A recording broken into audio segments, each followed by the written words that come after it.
Amazing. Ed Dowd was on with us a while back, Oh, he's great. and Ed made the point that I thought was so very important. The single most profitable product in the history of the human race, in terms of the amount of money generated for the manufacturer, was the Pfizer vaccine. In the history of the human race, nothing has been more profitable for the manufacturer than the Pfizer vaccine. Yeah. Now, that is damned important. You know, poor little Moderna, who had never accomplished a single goddamn thing until they got their vaccine for this thing out, was that's peanuts. Pfizer is an amazing organization. They literally don't care about other human beings. I mean, literally don't Yeah. care. To say what people sometimes will say is, well, they oversold the shots. I think that's about as generous as you can be to say they Oversold the oversold them. shots. Oh, that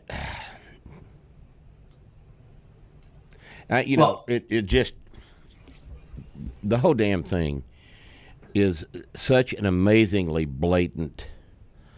Well, it was about the money. It's about the control.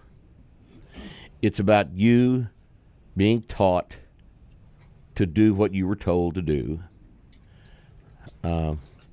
well, I got a couple of examples of this that I can't help. I got to get No, off let's my hear head, it. off my chest. So first of all, as you remember when we had to wear masks on planes, and then all of a sudden a judge said, "No, you don't."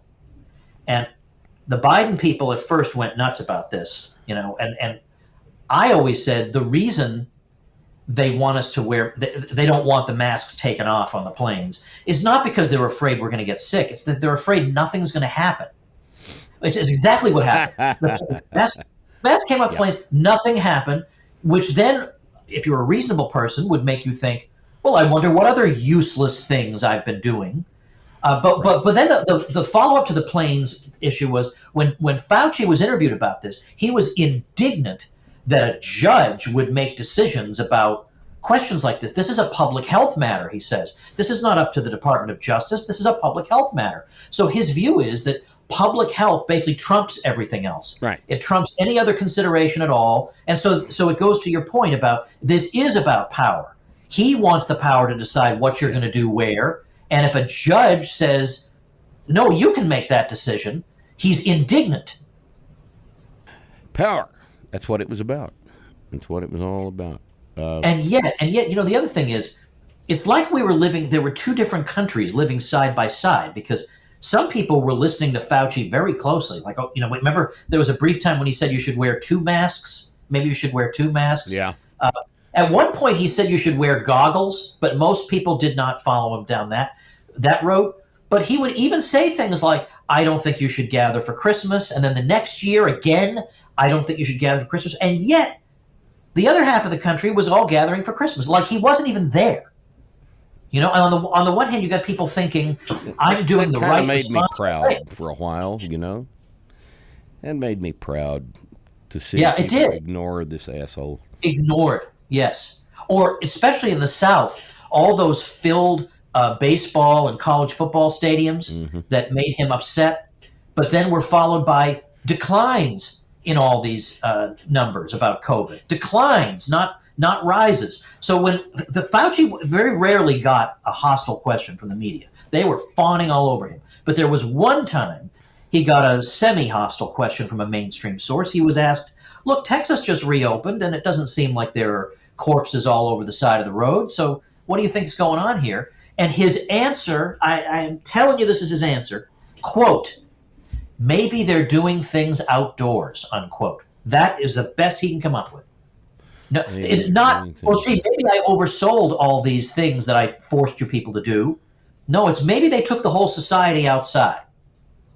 All right. So I created a little website for the book. It's diaryofcovid.com. And at that site, you got the blurbs for the book and all that. But I have one of my favorite videos of all time from this. It's about 2 minutes long. And it runs through for example, the kinds of nonsensical things we were being told. Because, there's a part of maybe even the most cynical person, in the back of your head, you think, well, these are smart people. Maybe they have some good reason for this. So there was one time when, of all places, MSNBC asked White House COVID advisor Andy Slavitt, how could he explain that Florida seemed to be doing about as well as California despite having a radically different policy and basically ignoring Andy Slavitt? How does he account for this? And I remember thinking, oh my gosh, they've asked him the question that we all wanted an answer to. Right. What is he going to say? Maybe he's got some brilliant answer. And I put this at diaryofcovid.com. This needs to be permanently enshrined somewhere in the world. His answer was, there are some things about this virus that we think we understand, but we just don't. Join us this week for Starting Strength Radio's next visit with Tom Woods. Tom has written this book, Diary of a Psychosis. It's about COVID-19. It's going to be an interesting show. It'll be free for you to watch on the network. And if you had any questions about your own behavior over the past 4 years, you need to watch this. Join us with Tom Woods on Starting Strength Radio.